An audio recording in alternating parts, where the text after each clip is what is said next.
Okay, so in this video, I'm going to show you how to renumber in case you have a tag. For example, I have L1, L2, L3, L4, and suppose I have this one that's missing, so L5. So let me just kind of show you what could potentially happen. I'm going to go over in here and add a line tag and add, and then there should be L5, and you select it, and all of a sudden it says L6. Like, oops.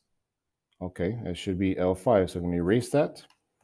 I'm going to add, and it just going to keep getting worse and worse. Okay. So let's just say this happens, and it's going to be the same concept for curves. So I'm not going to specifically talk about curves, but it's really the same concept in that I need this to be L5. Okay. So if that's the case, you hit escape, you select the tag, you can come up here to where it says renumber tags. Now, I'm not going to. I'm going to click on it, but please don't just kind of watch these next few steps. I'm going to click renumber tag, and you're going to get a weird message. It's going to say, the current tag number 1 is being used. Press return to skip to next available or create duplicate. Okay. Don't do that, because what's going to happen is if I create duplicate, it's going to make, like it says right there, the ones being used, press return to skip or create duplicate. So if I create duplicate, it's going to make it into an L1. I don't want to do that because then I'll have two L1s. Okay. So you kind of don't want to do that. So how do I make this to be L5? Okay, one of two different ways. What I could do, it's if I were to use the renumber tags command, I would have to go back here before I do that, go to my table tag numbering. And now we just need to understand how to work with this table, because I'm working first of all with a line, and it's already here. So I don't want to create anything. I'm not looking at creating anything. I need to look at renumbering.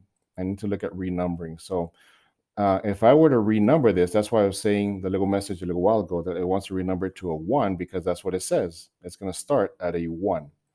So that's where we would have to make that change, because if I want to renumber it, then I don't want a 1. I want to renumber it to, click in here, 5, enter.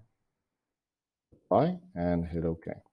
So then the way that works is if I select this, since it now says it's going to renumber it to 5, going to cancel, select here, I will renumber it, and then it will renumber it to a 5. Okay. So that's one way of using that one. Now, right now, just to come back over here to illustrate this further, and you're going to have to do this. You just can maybe just watch to understand what's going on. I'm going to go back and I'm going to add, it's going to add L8. Okay. And again, let's say it needs to, and it'll keep going. Why? Because if you click over here, it's going to create. I'm not sure why I went to, oh, because I'm creating.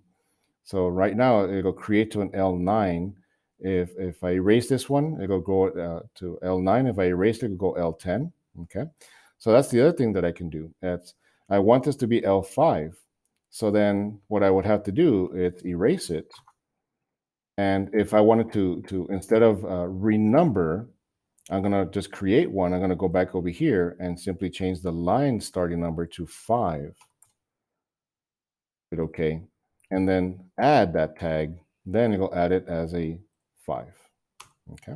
So that's one of two different ways of how to renumber these. Of course, also be careful and be aware that if you erase it, it erases from here. So you'll have to come back and re-add it. So just kind of pay attention to your tables also. But that is one of two different ways of how to renumber. Okay. So it depends on whether you want to renumber or recreate. And it's the same process for curves too, by the way. It's just that you will work with, if you do need to work with curves, then you don't work with the lines. You specifically work with either the curve creation or the curve renumbering. Okay, just depends on what you want to do.